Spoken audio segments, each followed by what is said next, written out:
He'll never be a normal animal. He'll never be able to do the things that a normal dog can do.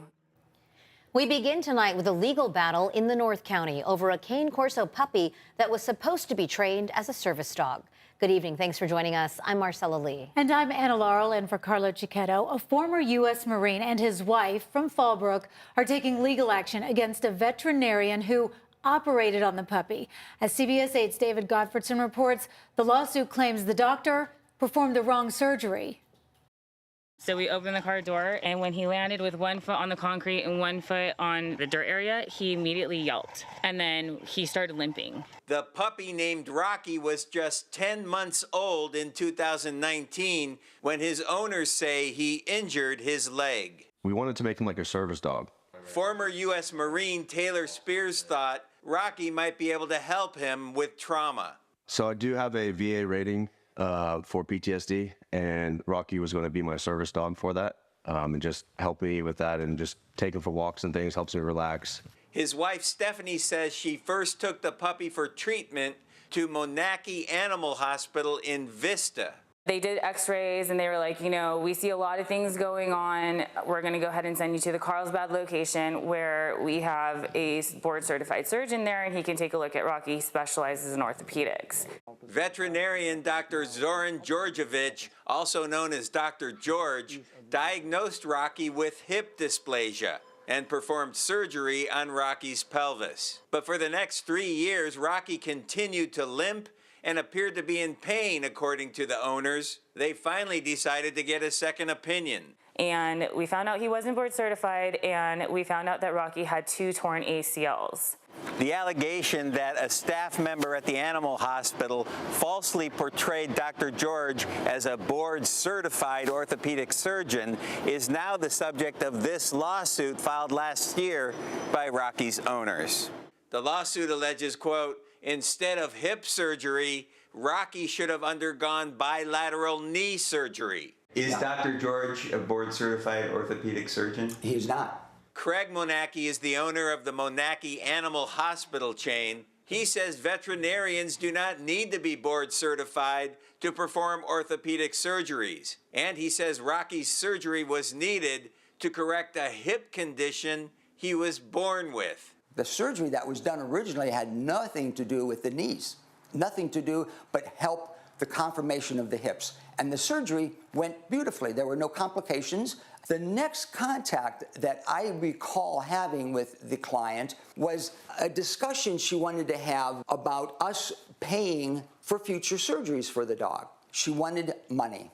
Monackey also denies that anyone on his staff ever portrayed Dr. George as a board-certified orthopedic surgeon.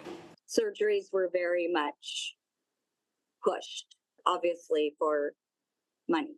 I tracked down Molly Rice, who used to work at the Carlsbad branch of Monackey Animal Hospital about a decade ago. She claims she once heard a staff member telling a customer that Dr. George was board-certified. The executive director entered the room and spoke to the dog owners about Dr. Georgievich's qualifications and did convey that he was board certified. How do you respond to that? I have no response because it's just hearsay. CBS 8 also found a number of other lawsuits filed in recent years against the 3 Monackey hospitals in Carlsbad, Escondido, and Vista. Some resulted in judgments, some settled out of court, and some dismissed. Lawsuits happen all the time for no reason at all, just because they can. David Gottfredson, CBS 8.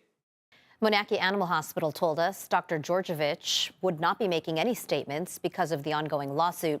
We checked with the State Veterinary Medical Board, and Dr. Georgievich has no disciplinary history.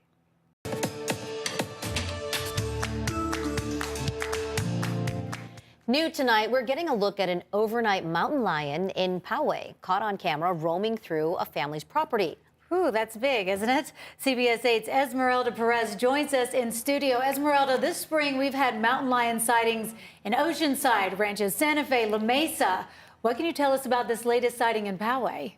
Well, Anna Marcella, this isn't Jim Bremner's first time capturing video of wildlife passing by his family's land. Now he tells us that it had been some time since a mountain lion paid a visit to them. A mountain lion had passed right through here, and this little trail camera right here is what caught it. Take a look at this mountain lion strolling through a family's property in Poway at about 2:30 in the morning. It looked like, to me, a younger one because it had, it seemed lean, it seemed a little smaller, the fur was very smooth, it didn't have a lot of ticks on it like I'd seen in the past and older ones that had ruffled fur and lots of ticks. Throughout the years, Jim has noticed quite a bit of wildlife passing through his family's property. He has set up cameras with sensors to capture video of visitors making their way through. So I caught this bobcat crossing over this log last night. Jim's cameras have captured several animals passing by, including deer, coyotes, and bobcats, but he hadn't seen a mountain lion sighting in about a year.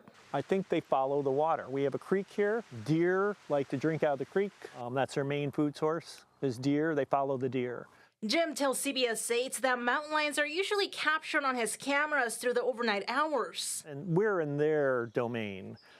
We've taken over as humans, and I think the mountain lions belong here and should be free to roam as they please as long as they're not hurting other humans. Jim hopes that with his camera set up along his family's property, he can continue to capture footage of the animals making their way through. My hope is just to get more color photographs of these beautiful animals coming through, and if anyone asks, to educate them about the mountain lions. Has over 40 videos of mountain lion sightings throughout the years. He tells us it's hard to know how many mountain lions have passed by his family's property, but he believes that there could be about 5 or 6 different ones. Back to you.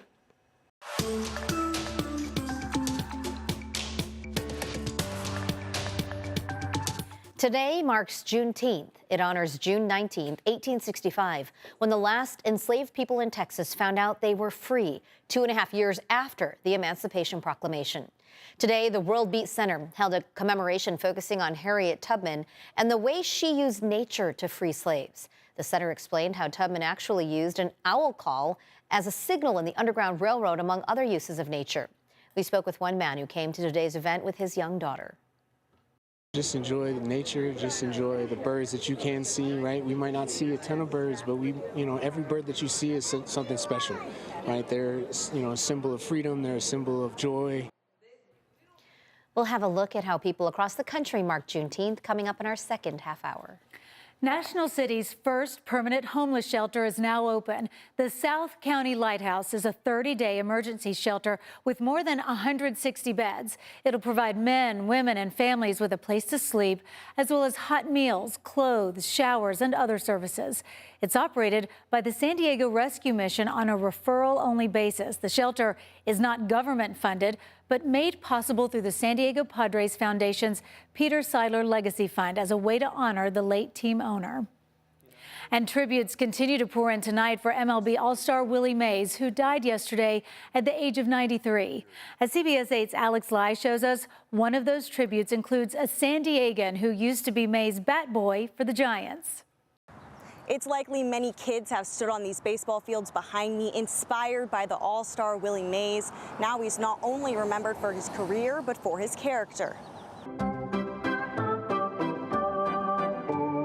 The baseball world still mourning the news that the Say Hey kid died Tuesday afternoon. An Alabama native, Mays played most of his 23-year career with the New York and San Francisco Giants. A 24-time All-Star, he belted more than 600 homers, along with nearly 3,300 hits and 12 Gold Gloves. Now he will be remembered as one of the best players in history and as an exceptional person. His laugh was infectious. He brought a lot of energy to the clubhouse.